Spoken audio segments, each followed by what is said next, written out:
ನಿಂತ್ಕೋತೀವ್ರೆ. ಇವನು ಅವಳನ್ನು ಭೇಟಿಯಾಡೋಕೆ ಕಾಯ್ತಾ ಇದ್ದಾನೆ. ಅವಳು ಏನಾದರೂ ಇವನ ಕೈಯಲ್ಲಿ ಸಿಕ್ಬಿಟ್ರೆ ಏನಪ್ಪ ಗತಿ, ಏನು ಮಾಡೋದು? ಹಾ,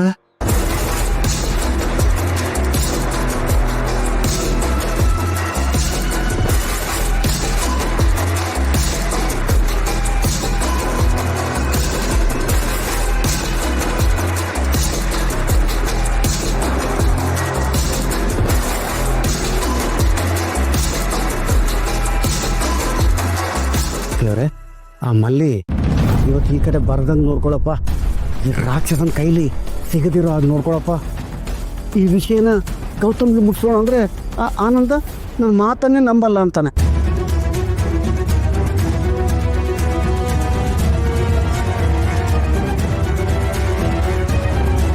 ಮಾಮ್ಸ್, ಏನೋ ಯೋಚನೆ ಮಾಡ್ಕೊಂಡು ಕಳೆದೋಗಿದ್ಯಾ? ಕಳೆದೋಗಿರೋ ಮಲ್ಲಿ ಹುಡುಕ್ಲಿ ಅಂತ ಕರ್ಕೊಂಬಂದಿರೋದು ನಿನ್ನ. ಇಲ್ಲ ಜೈ, ನಾನು ಅದನ್ನೇ ಯೋಚನೆ ಮಾಡ್ತಾ ಇದ್ದೀನಿ. ಆ ಮಲ್ಲಿ ನಮ್ಮ ಕೈಗೆ ಸಿಗ್ತಾಳೋ ಇಲ್ವೋ ಅಂತ. ಸಿಗ್ತಾಳೆ, ಸಿಗ್ಲೇಬೇಕು. ಎಲ್ಲೋಗ್ತಾಳೆ? ಅಲರ್ಟ್ ಆಗಿರೋ. ಅವಳು ಯಾವ ಕಡೆಯಿಂದ ಬೇಕಾದ್ರೂ ಬರ್ಬೋದು. ಇಲ್ಲ ನಿಮ್ಮಯ್ಯ, ನಾನು ನೋಡ್ತೀನಿ, ಖಂಡಿತ ನೋಡ್ತೀನಿ.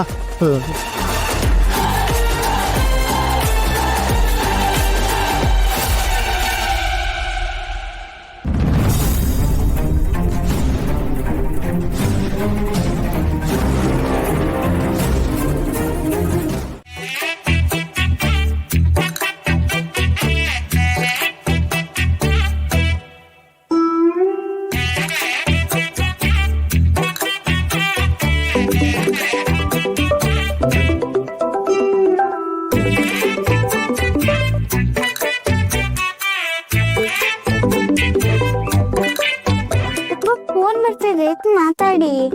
ಇದಪ್ಪ ಆಮೇಲೆ ಮಾಡ್ತೀನಿ ಅಂತ ಎಮರ್ಜೆನ್ಸಿ ಏನಿಲ್ಲ. ಪಾಪ ಅವ್ರಿಗೇನ್ ಪ್ರಾಬ್ಲಮ್ ಇರುತ್ತೋ? ಇಲ್ಲ ಪುಟ್ಟಿ, ಅದು ನಾನು ಡ್ರೈವ್ ಮಾಡ್ತಾ ಇದ್ದೀನಲ್ಲ, ಡ್ರೈವ್ ಮಾಡುವಾಗ ಫೋನಲ್ಲಿ ಮಾತಾಡಬಾರ್ದು. ಆಮೇಲೆ ಮಾತಾಡ್ತೀನಿ ಬಿಡು, ತೊಂದ್ರೆ ಇಲ್ಲ. ಸರಿ, ಪರವಾಗಿಲ್ಲ, ನಾನು ಫೋನ್ ಇಟ್ಕೊಂತೀನಿ, ನೀನ್ ಮಾತಾಡಿ. ಏ ಪುಟ್ಟಿ ಬೇಡ.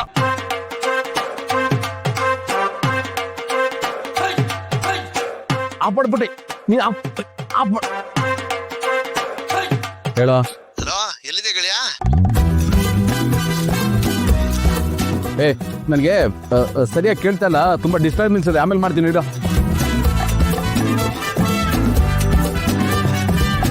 ಸರಿಯಾಗಿ ಕೇಳಿಸ್ತಾ ಇಲ್ವಾ? ನನಗೆ ಸರಿಯಾಗಿ ಕೇಳಿಸ್ತಾ ಇದೆಯಲ್ಲ. ಏಯ್, ನಿನ್ಗೊಬ್ಬನಿಗೆ ಕೇಳಿಸಿದ್ರೆ ಸಾಕೇನೋ? ನನಗೂ ಕೇಳಿಸ್ಬೇಕು ತಾನೆ? ಆಮೇಲೆ ಮಾಡ್ತೀನಿ ಇಡು. ಪಾಪ ಚೆನ್ನಾಗಿ ಕೇಳಿಸ್ತಾ ಇದೆಯಲ್ಲ. ಏನಾಯ್ತು? ಆ ಮಗು ಕೇಳಿಸ್ತಾ ಇದೆ, ನಿನಗೆ ಕೇಳಿಸ್ತಾ ಇಲ್ವಾ? ಅಲ್ವೋ, ನನ್ನ ಅವಾಯ್ಡ್ ಮಾಡೋಂಥ ತಪ್ಪು ನಾನು ಏನೋ ಮಾಡಿದ್ದೀನಿ? ಅಥವಾ ನೀನು ಮಾತಾಡದೇ ಇರುವಂಥ ಸಿಚುವೇಶನ್ ಏನಪ್ಪ ಇದೆ ಅಲ್ಲಿ? ಹಾಗೆಲ್ಲ ಏನು ಇಲ್ಲ ಕಣ, ನಾನು ಆಮೇಲೆ ಮಾಡ್ತೀನಿ ಇಡು. ಅದೇ ಯಾಕೆ ಅಂತ. ಏಯ್, ನಾನು ಯಾರು? ನಿನ್ನ ಆಪ್ತ ಮಿತ್ರ. ಪ್ರತಿಯೊಂದು ಸಿಚುವೇಶನ್ನಲ್ಲೂ ನಿನ್ನ ಜೊತೆಗಿದ್ದೀನಿ, ಖುಷಿಲೂ ಭಾಗಿಯಾಗಿದ್ದೀನಿ, ದುಃಖದಲ್ಲೂ ಭಾಗಿಯಾಗಿದ್ದೀನಿ. ಅಂಥದ್ರಲ್ಲಿ ನನ್ನೇ ಅವಾಯ್ಡ್ ಮಾಡ್ತಾ ಇದೆಯಲ್ಲ ನೀನು. ಆ ದೇವ್ರು ಮೆಚ್ತಾನೇನೋ? ಲವ್ ಗೆಳೆಯ, ಯಾಕೋ ಸೈಲೆಂಟ್ ಆಗ್ಬಿಟ್ಟೆ? ಯಾರಾದ್ರೂ ಪ್ಯಾಸೆಂಜರ್ಸ್ ಇದ್ದಾರಾ?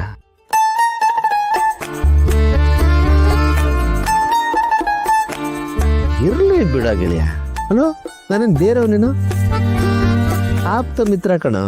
ಕಷ್ಟ ಸುಖ ಮಾತಾಡೋದು ನಾನಲ್ದೆ ಇನ್ಯಾರೋ ಫೋನ್ ಮಾಡ್ಬೇಕು ನಿನಗೆ? ಮಾತಾಡು. ಆಮೇಲೆ ಮಾಡ್ತೀನಿ ಇಡು ಒಂದೇ, ಅರ್ಥ ಆಗಲ್ವಾ? ಏ ಇಲ್ಲ ಕಣ, ನೀನು ಮಾತಾಡಲೇಬೇಕು. ನಾನು ಕಾಲ್ ಮಾಡಿದ್ದೀನಿ ಅಂದಮೇಲೆ ನೀನು ಮಾತಾಡಲೇಬೇಕು. ಖಂಡಿತಿಂದ ಏನು ತಿಂದೆ? ಏನೋ ಸಿಕ್ಕಿ ತಿಂದೆ. ಅಮ್ಮ ಹೇಗಿದ್ದಾರೆ? ಏಯ್, ಅಮ್ಮ ಚೆನ್ನಾಗೇ ಇದ್ದಾರೆ. ನೀನೇ ಯಾಕೋ ಚೆನ್ನಾಗಿ ಇಲ್ದಿರೋ ಒಂಥರ ಮಾತಾಡ್ತಾ ಇರೋದು? ಒಳ್ಳೆ ಜ್ವರ ಬಂದು ನಡ್ಗೊಂಥರ ಮಾತಾಡ್ತಾ ಇದೆಯಲ್ಲೋ, ಯಾಕೆ ಏನಾಯ್ತು? ಗೊತ್ತಾಯ್ತು ಬಿಡು ಗೆಳೆಯ, ಇದು ಫುಡ್ ಮಿಸ್ಟೇಕ್ ಅಲ್ಲ, ಫೀಲಿಂಗ್ ಮಿಸ್ಟೇಕ್.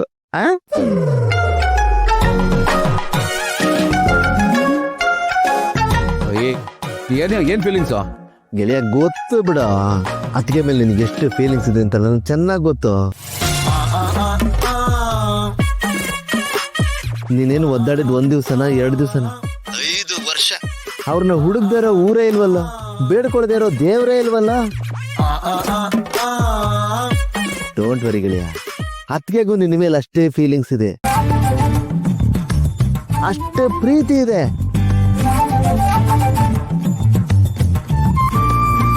ನೀನು ಅದನ್ನ ತೋರಿಸ್ಕೊತಾ ಇದ್ಯಾ, ಅವರು ಮುಚ್ಚಿಟ್ಕೊಂಡಿದ್ದಾರೆ, ಅಷ್ಟೇ ವ್ಯತ್ಯಾಸ. ಹೇ, ಅವರು ಎಷ್ಟು ದಿನ ಮುಚ್ಚಿಟ್ಕೋತಾರ ನೋಡೋ, ವೇದನೆಯ ಕಟ್ಟೆ ಒಡಿಲೇಬೇಕು, ಪ್ರೀತಿ ಉಕ್ಕಿ ಹರಿಲೇಬೇಕು. ಹಾಗಾಗಿ ದಿವಸ ನೀನು ಅತ್ತೆ ಇಬ್ರು ಒಂದೇ ಕಾರಲ್ಲಿ ಕೂತ್ಕೊಂಡು ಜುಮ್ ಅಂತ ರೋಮಿಯೋ ಜೂಲಿಯಟ್ ತರ ಹಗ್ ಮಾಡ್ಕೊಂಡು ಮುತ್ತಿನ ಮಳೆ ಸುರಿಸ್ಕೊಂಡು. ಏಯ್ ಒಂದು ನಿಮಿಷ ಬುಟ್ಟಿ, ಒಂದು ನಿಮಿಷ.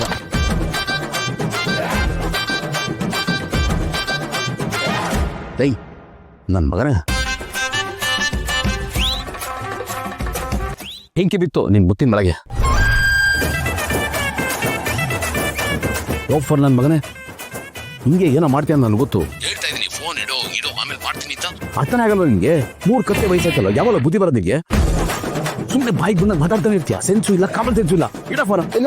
ಅಲ್ಲ ಕಣ ಗೆಳೆಯ, ನಾನು ಹೇಳ್ತಾ ಇದೀನಿ, ಮುಚ್ಕೊಂಡು ಫೋನ್ ಇಡೋ ಆಮೇಲೆ ಮಾಡ್ತೀನಿ ಅಂತ ಅರ್ಥ ಆಗಲ್ಲ ನಿನ್ಗೆ. ಗೆಳೆಯ, ನಾನು ಏನ್ ತಪ್ಪು ಮಾಡ್ದೆ ಅಂತ ಈ ಪಾರ್ಟಿ ಮುಗಿತಾ ಇದ್ಯೋ? ನೀನು ಅತ್ತಿಗೆ ಇಬ್ರು ರೋಮಿಯೋ ಜೂಲಿಯಟ್ ತರ ಒಟ್ಟಿಗೆ ಬದುಕಬೇಕು ಅಂದೆ, ಅದು ತಪ್ಪೇನಾ? ಅಪ್ಪ ತಂದೆ ಅವರಿಬ್ರು ಜೊತೆಗೆ ಬದುಕಲಿಲ್ಲ, ಜೊತೆಗೆ ಸತ್ರು. ಮೊದಲು ಫ್ಯಾಕ್ಟ್ ಚೆಕ್ ಮಾಡು. ಈಗ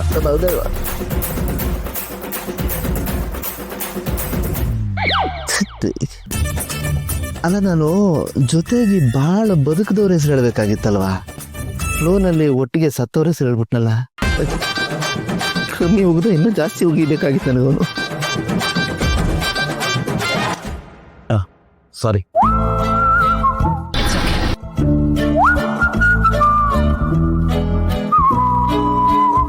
ತಪ್ಪ ನನ್ನ ಮಗ, ಲೈಫಲ್ಲಿ ನನ್ನ ಫೋನ್ ತೆಗಿಬಾ.